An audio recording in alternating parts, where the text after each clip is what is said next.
Welcome back to the channel. कैसे हैं आप सब? जैसे कि आप अभी शायद नोटिस कर रहे होगे, मड फ्लैप भी ब्रांड नहीं हुआ है एंड टायर भी ब्रांड नहीं हुआ है। आप सोच रहे होगे कि ये चीज़ अचानक से ऐसे कैसे हो गई। मैं सबसे पहले गाइस आपको ट्रेड दिखाना चाहता हूँ। Check it out. अभी इसका स्टिकर नहीं उतारा है, मीनवाइल अभी इस पर्टिकुलर वीडियो के एंड तक उतारते हैं। अभी बस मन नहीं कर रहा है इसके कवर उतारने का एंड ट्रेड कैसी है।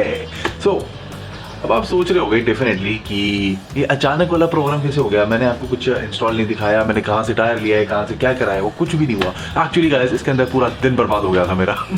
अभी आपने नोटिस किया होगा, कल परसों में मैंने अभी एक दिन वीडियो नहीं डाला था, so I was getting this done. मतलब अब ये भी आप ऑब्वियसली बात है, माइंड में आ ही जाता है कि एक टायर बदलने के अंदर सारा दिन कैसे लग गया। हार्डली आधे घंटे का काम होता है, जाना है, सिलेक्ट करना है, इंस्टॉल कराना है, घर आना है, इतना से काम था। बट यहाँ पे तो सारा दिन बर्बाद हो गया।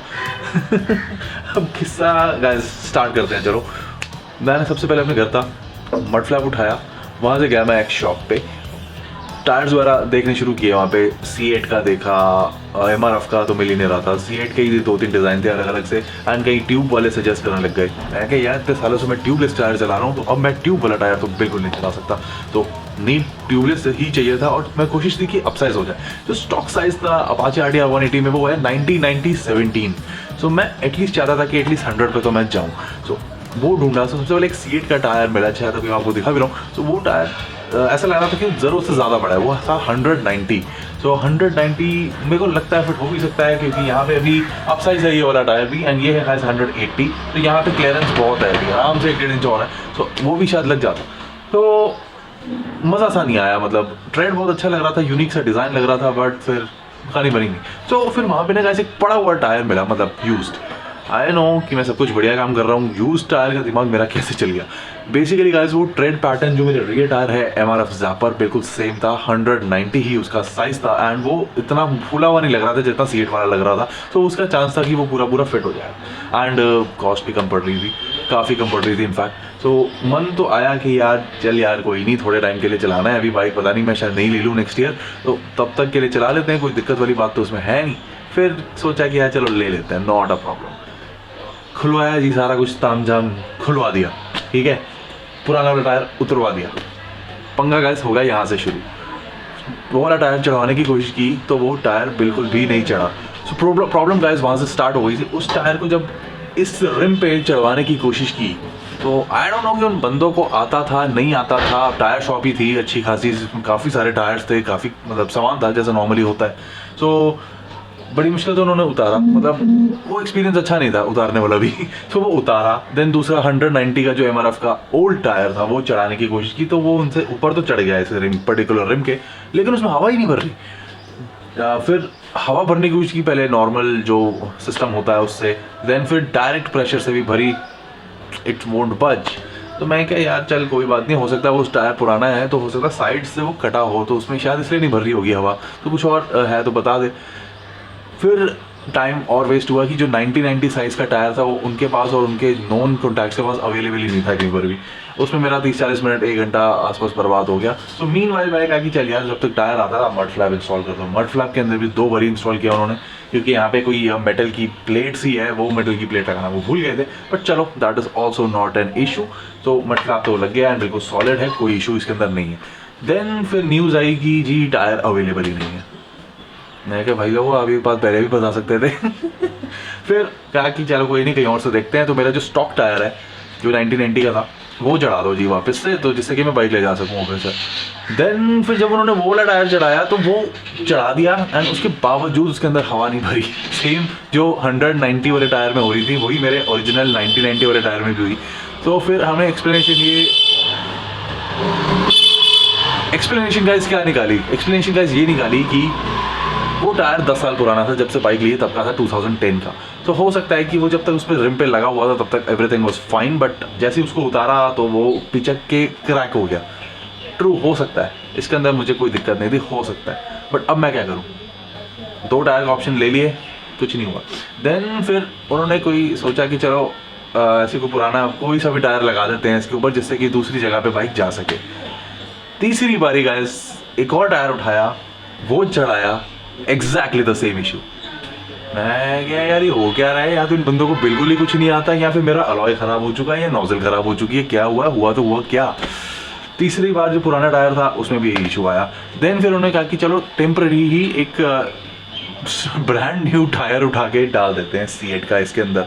तो उन्होंने वो टायर चढ़ाया। This was the 4th time they are doing this, 4th time. जब वो वाला टायर चढ़ाया, guess what, exactly the same issue, हवा ही नहीं भरी टायर के अंदर। क्या यार ये हो क्या रहा है, हवा क्यों नहीं भर रही? फिर कहने लगे जी नोजल ख़राब है, लेकिन जो वर्कर था वो उसने कहा कि जी नहीं नोजल ठीक है, क्योंकि टायर फिर हटा के देखा उस नोजल में डायरेक्टली हवा भरी, तो हवा पीछे से इजीली आ रही थी, कोई इशू नहीं था, ये एकदम ओके थी, नॉट कोई मतलब चिंटू सा भी इशू नहीं था इसके अंदर। तो मुझे इतना ज़्यादा मतलब फील हो रहा था कि बार बार ये टायर पे वो चला के, एक तो सारा स्टिकर डैमेज हो गया है, ये सारा आप देख रहे हो ना यहाँ पे, दूसरी साइड तो और ज़्यादा डैमेज है, शायद दिख रहा है अभी नहीं दिख रहा, बट चलो कोई बात नहीं, स्टिकर नया लगवाएंगे। सो यहाँ तक कहानी पहुँची। एंड उसके बाद फिर हार के गाइस मैं कहा कि आप मुझे ऐसी अलॉय व्हील दे दो मेरा, मैं अलॉय व्हील को उठा के दूसरी जगह पे ले जाता हूँ और वहाँ से टायर लगवा लेता हूँ। सो गेस व्हाट, जिससे मैंने पुंटो के टायर्स लगवाए थे, सिटी कार शॉप जो शालीमार बाग में, उनका एड्रेस, फ़ोन नंबर, कॉन्टैक्ट सब कुछ आपके पास रहने वाला है।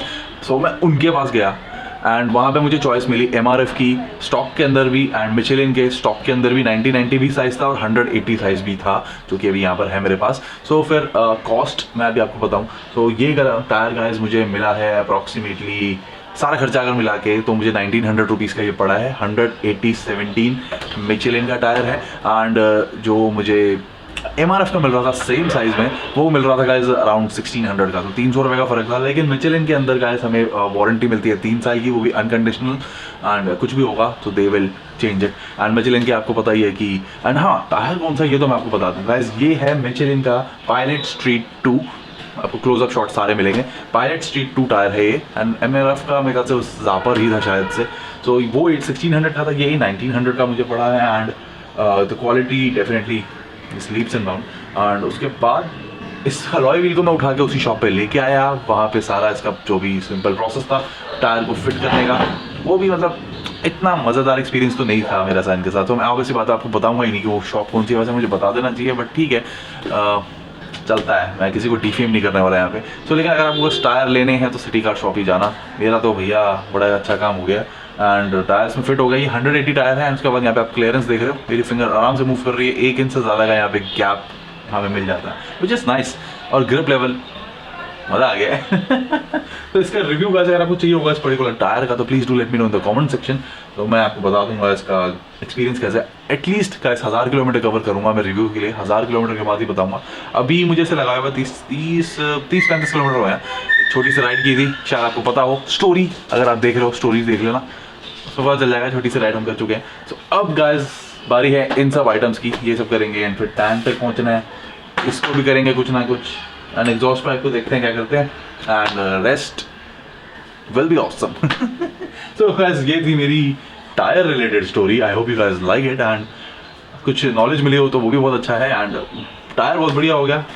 मेन कहानी गाइस पता क्या आती है, जब आप पैसे बचाने जाते हो ना तो ज़्यादा ही लगते हैं। तो यहाँ पे भी यही हुआ, मेरा काम अगर 700-800 रुपये में अगर उस 190 वाले टायर से हो जाता, अगर इनको चढ़ाना आता, चढ़ जाता भाई। वो कोई किसी टायर में कोई खराबी नहीं थी, क्योंकि उनसे ब्रांड न्यू टायर भी नहीं चढ़ा, तो इसका मतलब तो उन्हें काम करना नहीं आता। क्योंकि यहाँ पे जब मैं शॉप पे गया तो उन्होंने कुछ भी नहीं किया, अलॉय लिया, टायर सिलेक्शन हुआ, देन टायर को चढ़ाया सिंपली जैसे चढ़ाते हैं, मैंने फुला के दे दिया।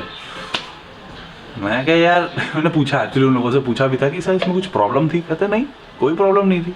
मैं क्या यार, मैंने बोला नहीं कि यार ये दूसरी जगह पे तो पता नहीं क्या क्या ही हो चुका है, बट इन एनी केस अब हमारे पास आ चुका है मिचेलिन पायलट स्ट्रीट 2 180/17 एंड रेड। देखो काफ़ी सुंदर है इसकी, ग्रिप लेवल इज फैंटास्टिक। अब पीछे का मूड आता रहा है कि 120-130 मिचेलिन का ही डाल दूँ तो मज़ा आ जाएगा, लेकिन अभी वो ब्रांड न्यू कंडीशन के अंदर है। MRF का ज़ापर 110, तो करेंगे। अगर बाइकिंग ज़्यादा बढ़ाई फ्यूचर के अंदर, कहीं लॉन्ग डिस्टेंस वगैरह गए तो definitely I will upgrade that thing first. And बाकी सस्पेंशन अभी तक तो ओके चल रहा है, बाकी ये नया लगने वाला है, एंड इसकी बफिंग शफिंग कराएंगे, बहुत बढ़िया हो जाएगा काम। नए स्टिकर्स लग जाएंगे, इंजन फेयरिंग आप देख ही रहे हो लग चुकी है, ज़्यादा काम बचा नहीं है। अब सर्विसिंग रह गई है, इसकी सर्विसिंग करनी है इस पर्टिकुलर इंजन की। तो या गाइस चलो इस पर्टिकुलर वीडियो को यही एंड करते हैं, अदरवाइज तो ये लंबा होता ही चले जाएगा, एंड ज़्यादा कुछ बचा भी नहीं है अब। तो या guys that's about this particular video, and guys अगर आप नए हो मेरे चैनल पे, ये बाई चांस आपने टायर रिलेटेड वीडियो पहली बार देखा है, तो अपाचे की रेस्टोरेशन सीरीज आप देख सकते हो, अब तो शायद 9वां एपिसोड है एंड इसके अलावा चैनल के ऊपर गाइस मेरी दूसरे व्हीकल्स भी हैं, प्लस सम ट्रैवल व्लॉग भी है, plus car and home audio stuff भी है। सो कई थोड़ी चीज़ें हैं, वर्सेटैलिटी है थोड़ी सी। आपको कुछ भी अच्छा लगता है तो प्लीज़ डू कंसिडर सब्सक्राइबिंग। चलो फिर bye, take care, see you, have lots and lots of fun.